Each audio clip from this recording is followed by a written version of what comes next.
Hi, everybody. I finally made it back. I missed last Wednesday. Sorry about that. Got busy and kind of slipped by me. But spring is springing, and I got Sunday, daughter and son in law came over and helped me get my trailer ready. We had to put the batteries back on it and hook them up and plug up the hot water heater and things like that. I got to show you, I got to explain something to you guys. Um, See this shirt? You're gonna see a lot of these because I wear them all the time, and the reason being is because at a place in Mount Morris, right off the expressway, they sell shirts a lot of times for a buck a piece.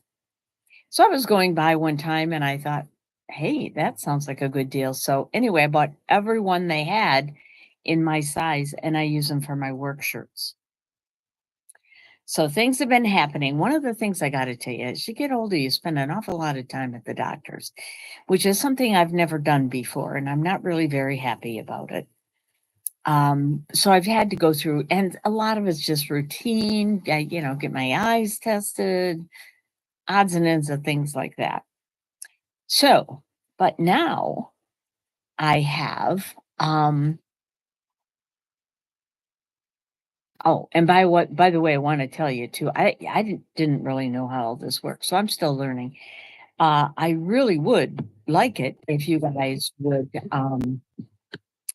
subscribe to my channel, and even better if you'd give me some feedback so that we could, chat and talk and stuff like that. Anyway, uh, so I'm going to try and be on every Wednesday at 2 o'clock.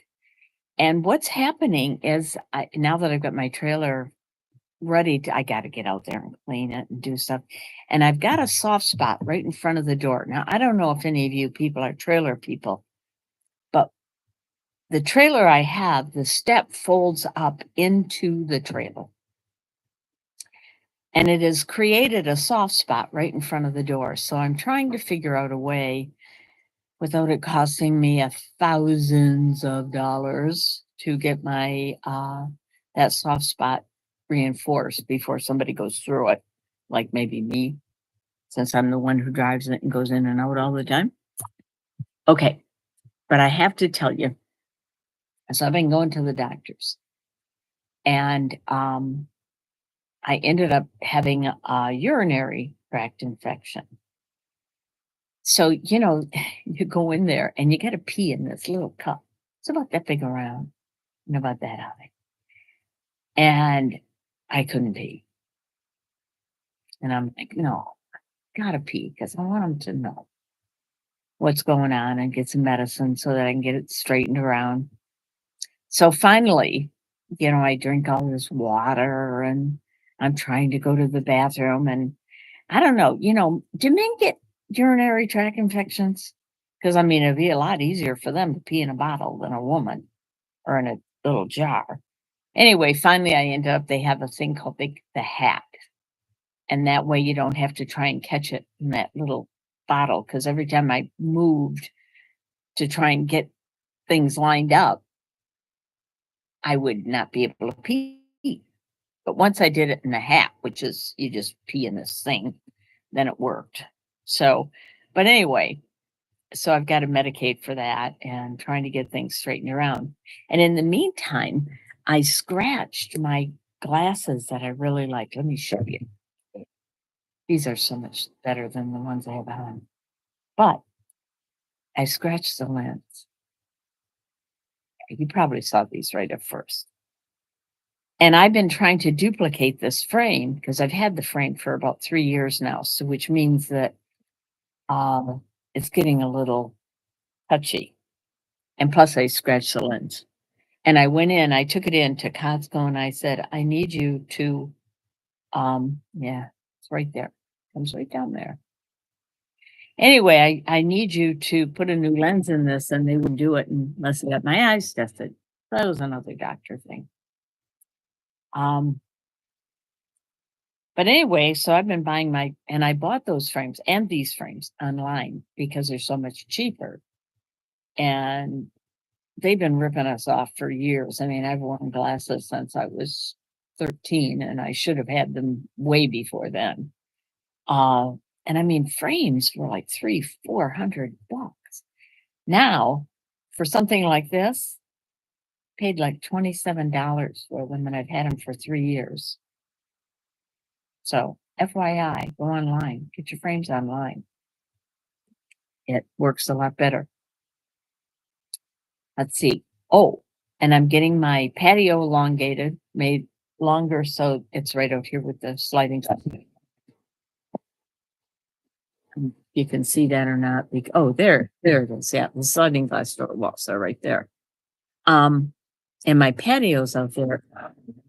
Be out over it. Oh, this is really cool. The color kind of adjust, or the light kind of adjusts. That's really neat. Anyway, I put a canopy over there, and the canopy was bigger than the cement, so I'm having the cement elongated. But the kicker is he only can do it on weekends, and he has to have 3 or 4 days ahead of time that are dry. So hopefully we get it before too long. We'll see. So, but when I do go, I did want to tell you about this tin can rally. The tin canners take old motorhomes and old trailers and fix them up and show them. You can come into the park and wander around through them. And there's one, oh, I don't know if they'll be there this year or not, but this guy he and his wife, what a beautiful job they did on the inside of that. They've got all this woodwork that he did by himself. And I mean, just amazing. And it's at Milford at Camp Dearborn. And it's Saturday, let's see, 17th. I think the 18th, whatever the Saturday is in May, through the 17th, 18th, and so on. You can come in, and for a nominal fee, like, I don't know, $3-5, I don't even know what they charge. You can come in on that Saturday between 11 and I think 4 or 5. And you can go through these trailers. And it's amazing. The creativity is just amazing. So if you want to do that, be sure, and I'll be in 105. You can come and say hi, stop and say hi. But it's really a great idea to do this. You know, there's a certain view here when you're sitting on this that it looks like you got the biggest boobs in the world, and I don't. It's just the way this thing fits. Not too good. So, anyway, things are going along. I'm trying to get ready for the summer. I had to have a test Monday, and I'm kind of waiting for that to come back to see if I'm going to be able to motate this summer the way I want to. We'll see what happens. But I tell you what I did when my daughter and her son-in-law were coming out. I've been wanting to make them dinner because every once in a while they call me and say, meet us for dinner. And it's always so much fun, and I do it. And so I wanted to make them dinner. And so I thought, well, perfect. They're coming out to help me get the trailer ready. And so I made steak and lobster tail, baked potatoes, and Caesar green beans. And anyway, and I made a cherry pie, homemade cherry pie, right from scratch, guys, right from scratch. So, in fact, years ago, it was funny because my kid's stepmother, who I was friendly with, I mean, you know, there was no problem. And she asked my son about something they had eaten, and she said, did you like it? And he goes, well, yeah, I did, but it wasn't homemade because everything I ever made was homemade from scratch. So she just looked at him and said, you guys are so spoiled. So anyway, I made a cherry pie, and that's my daughter's favorite. My son-in-law's is lemon, but I had everything here in my freezer, so I didn't have to go to the store, which I would have had to have done to make a lemon pie. And I didn't want to make two pies, but we got it going. Now I've just got to go out there and clean it, after the winter. And I was surprised I had left the battery in I put a generator on my trailer. Um, I'm just sitting here trying to think of how I could show pictures to you of what it looks like. And I actually don't know how I do that. So anyhow, that's been going on. So we've been doing medical, we've been doing the trailer, all kinds of odds and ends of things and places to go and people to see and to do. And I'm hoping that pretty soon I'm going to be done with all this doctoring so that I can just enjoy the summer without having to doctor. So anyway, um, and I've been working again with my cards. I'm going to do some readings, get back into that. Um, and I'm really excited about doing that. I really need it. I used to know all the cards by heart and what they meant, and I had because I haven't done the read cards in a long time, I had kind of lost that. So I've been really working on putting this all back together and getting it so that I can do the readings and not have to consult the books as to what the cards mean. I got a piece of hair sticking up. Okay, there. Ah, that took care of it. I'm finally letting my hair go to its natural color, which I had no idea of what that was. Turns out I'm pretty great. I don't mind white, so it's almost there. So, anyway, has anyone picked up the book? Which reminds me, I gotta order some more myself. I'm gonna go get my book and remind you of it.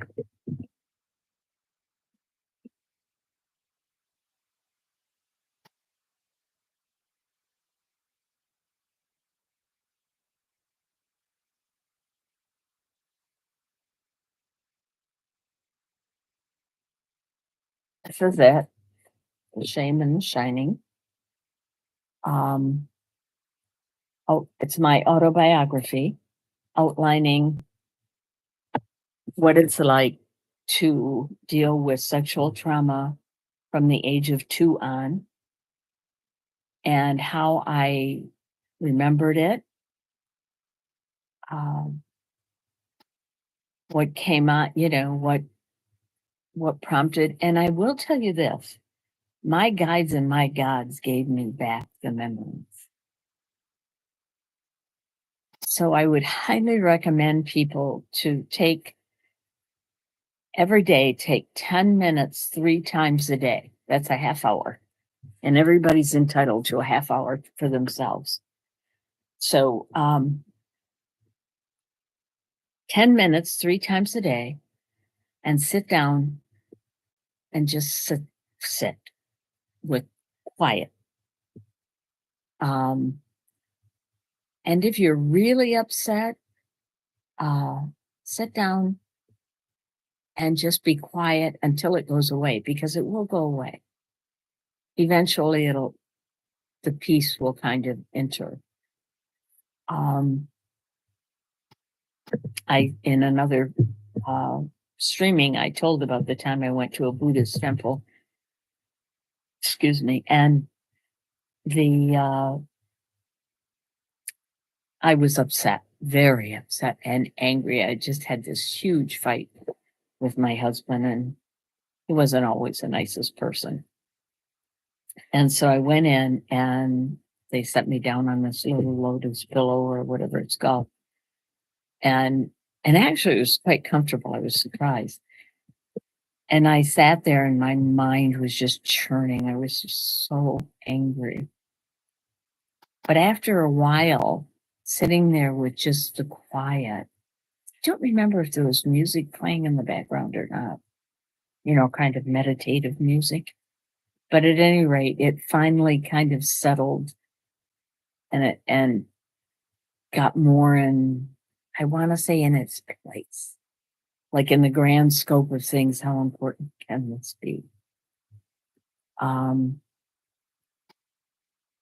so I recommend that, especially if you do have a real problem, it's a good idea to do it every day, uh, to try and, get it in its proper perspective. Also, many, many times, I know when people are going to die. And that's not exactly something I'm really like, oh boy, I get to know that. But a couple weeks ago, well, actually more than that now, um, my cousin called me and she's 2 years older than I am. So that would have made her 84. And she was in the hospital. She had fallen again and broke 3 ribs and punctured a lung. Um, she's been having problems. She's been falling, and she started out at 5'7" and became 5'2". So I have to believe she had a lot of osteoporosis going on.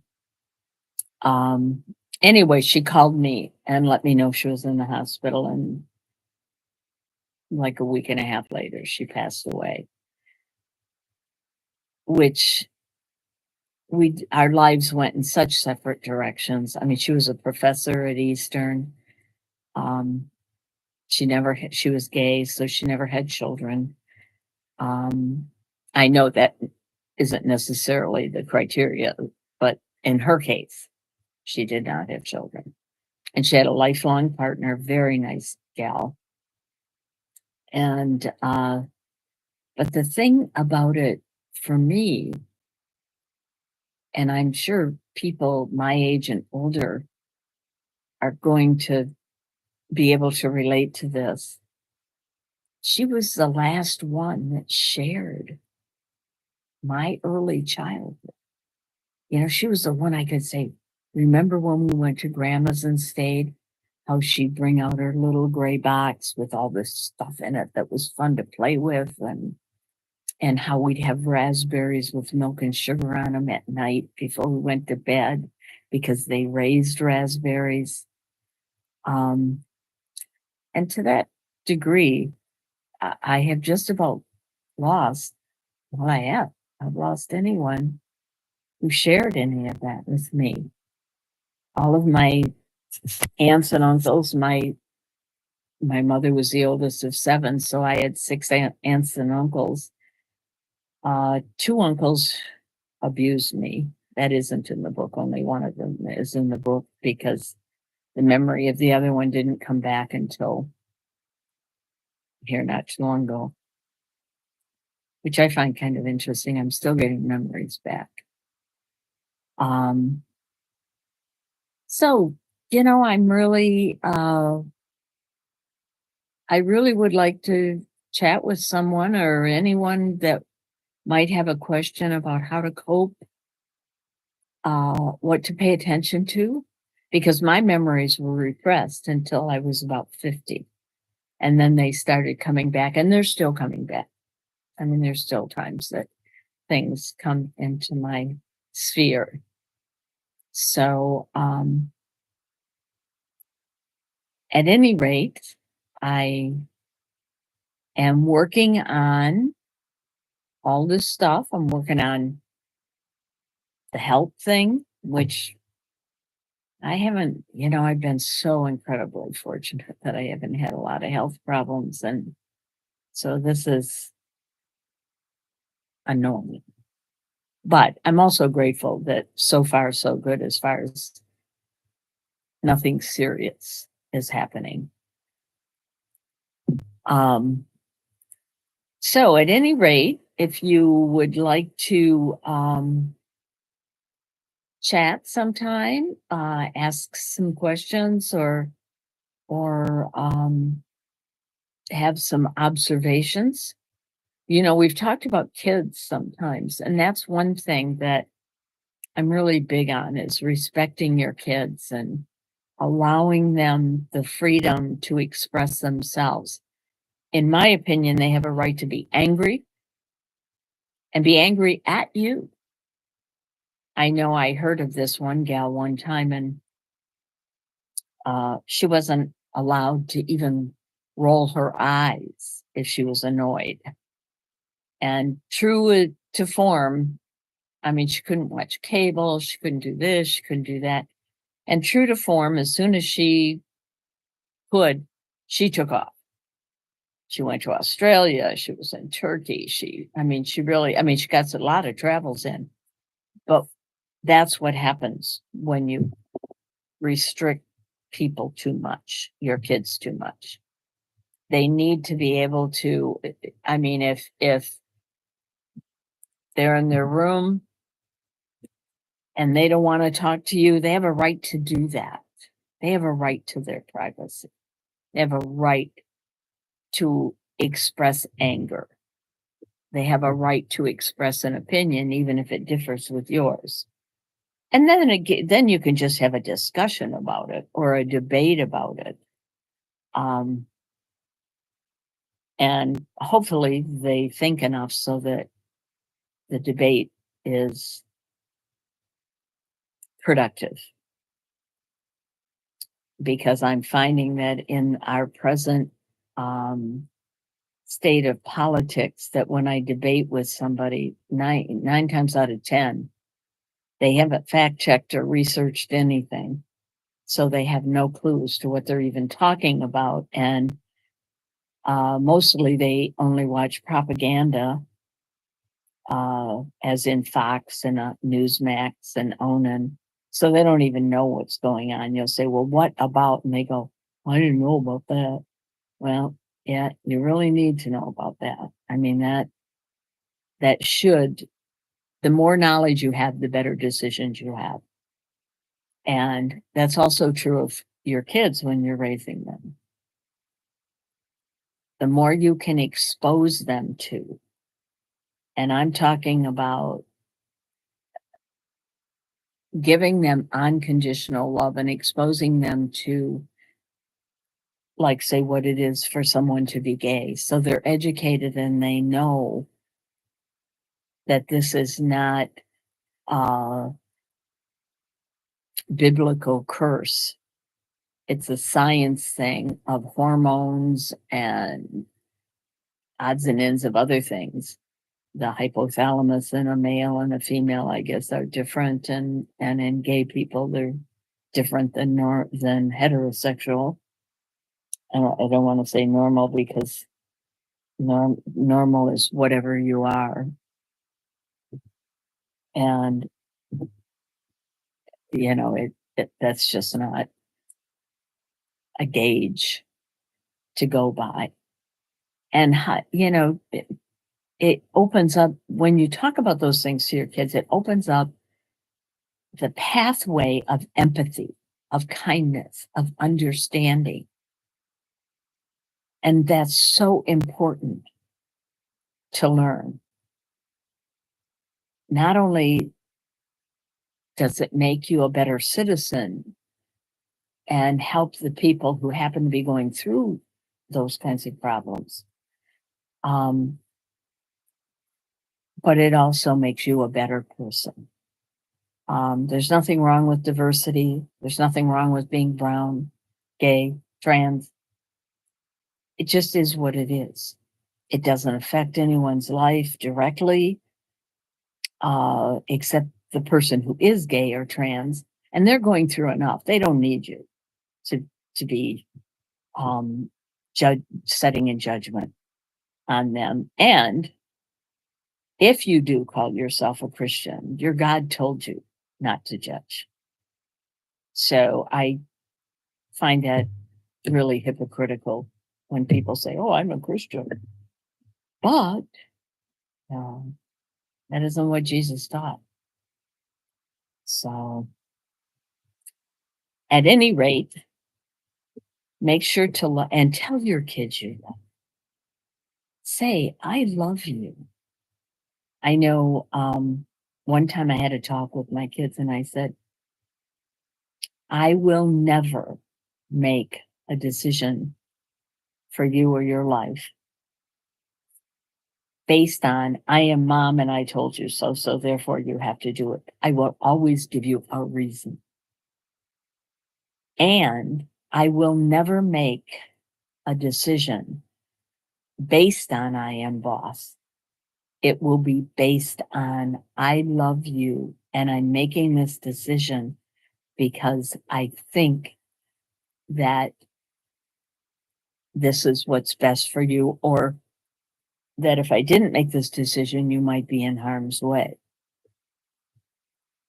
Now, as I told them, I said, that doesn't mean I'm always going to be right. And so, right up front, I'll apologize for that one. But still, in all, most of the decisions in your life you'll be making. But there are some that, because I'm the mom, I will make that decision based on I love you. And I am cognizant and aware and protective of your safety. For instance, one time my daughter went to a movie with a neighbor girl and a couple of other girls, and the neighbor's mother took them to the show. Well, she was a very good neighbor, very nice lady, but she had a rather dubious reputation as far as fidelity. So she got tied up somewhere, somehow, I don't know, and left those girls outside that theater for a good 45 minutes to an hour before she picked them up after the show was over. And this is like 10 o'clock at night, and it was just not a good idea. Fortunately, a policeman circled the block, kept an eye on him until she got there, and she did finally pick him up. But I told my daughter, and I was honest with her. I told her what the problem was. I said, but you don't want to tell her daughter, because how would you feel if somebody said that about your mother? But you have to know that I'm making the decision that you cannot go again because I love you. And that was not safe. That was something that could have been very, very bad.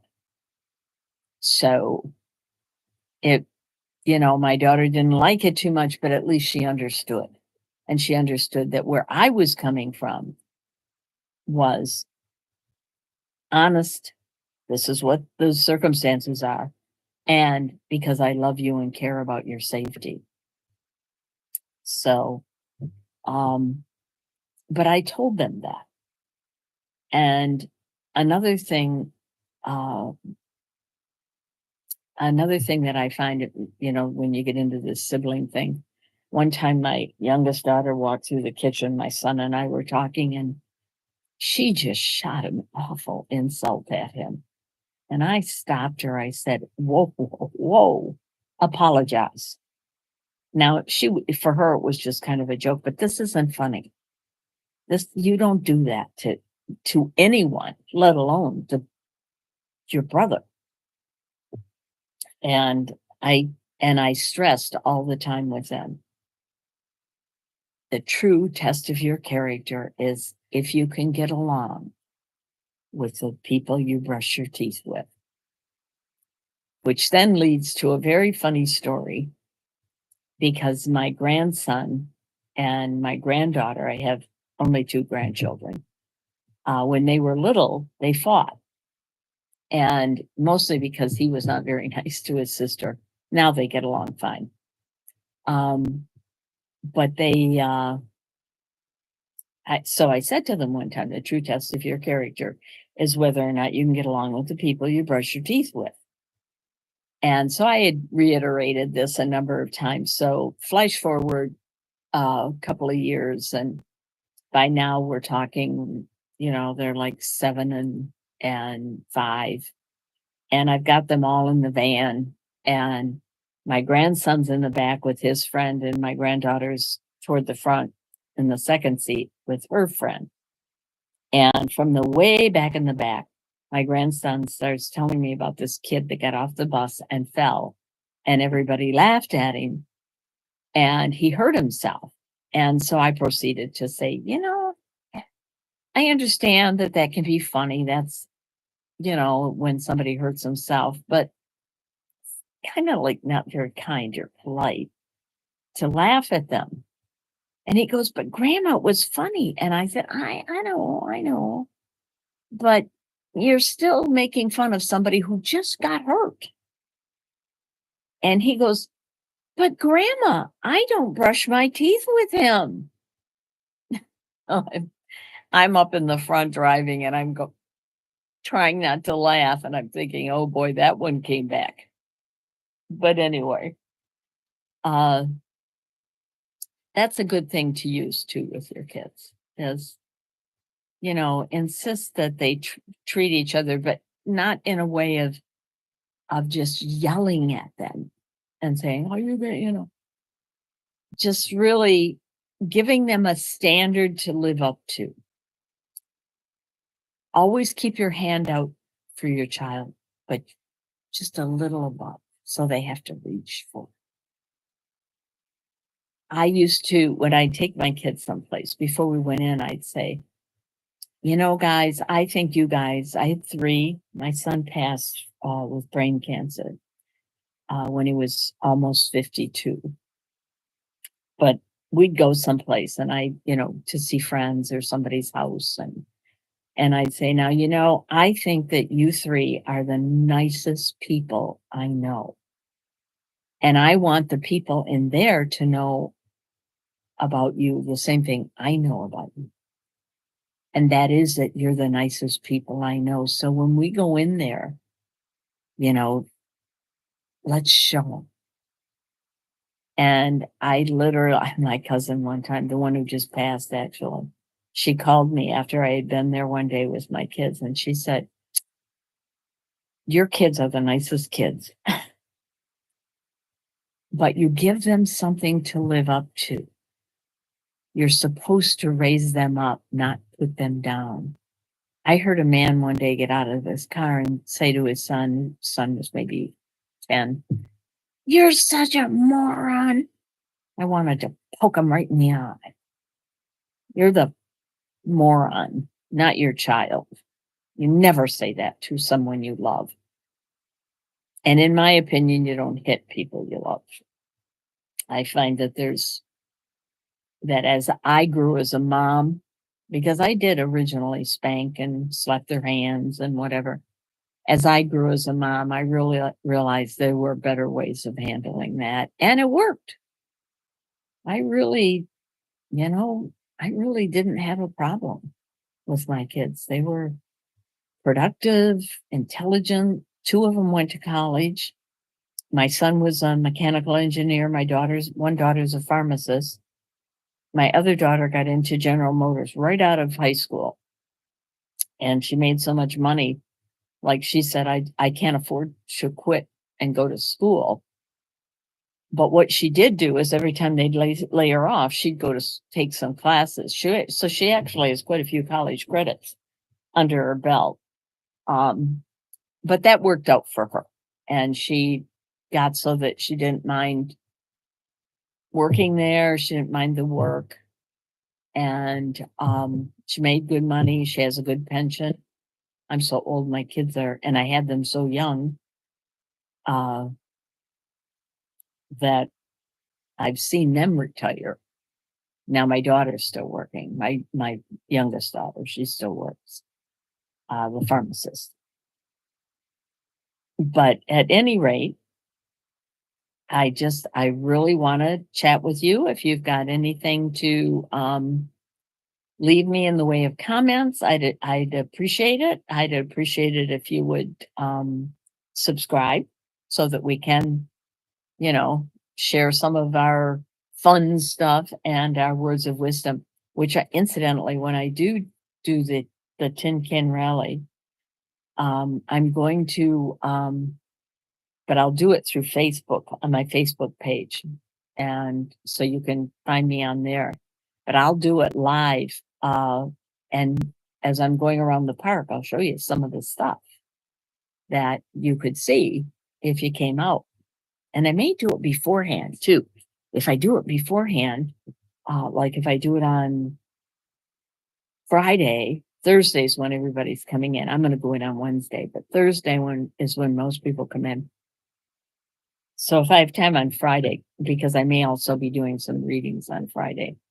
I've had some rather interesting, and we'll go into that another time, interesting things come up while I was doing readings that some of them not so good, but sometimes they weren't too bad, or anyway, but we'll get into that another time.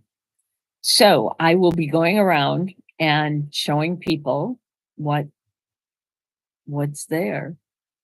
And like I said, if I can do it on Friday or something that way, then if you do want to come out on Saturday, you have an idea of what you're going to be seeing and what you're going to be looking at. So I want you to all take care and know that you're never alone. You always have your guides and your gods around you. You can pull on that. You can ask for help. They're there. They're not going to unburn your house or something like that, but they'll help you out in many ways. And just know that they're there because they are. And I have communicated with them on more than one occasion, and they help me. And they help me sometimes with really mundane things like finding my keys. Because there are people assigned to you to be your guardian angels. Usually someone you know and has passed and wants to communicate. So, y'all have a great rest of the day. I'll see you next Wednesday at 2:00. Good Lord willing, and the creek don't rise. And we'll talk some more and hopefully get some real things going here so that we can get some real discussions. Anyway, I love you. Take care. Please subscribe and like my channel so that I can stay on the air with you. And this will be fun. You take care.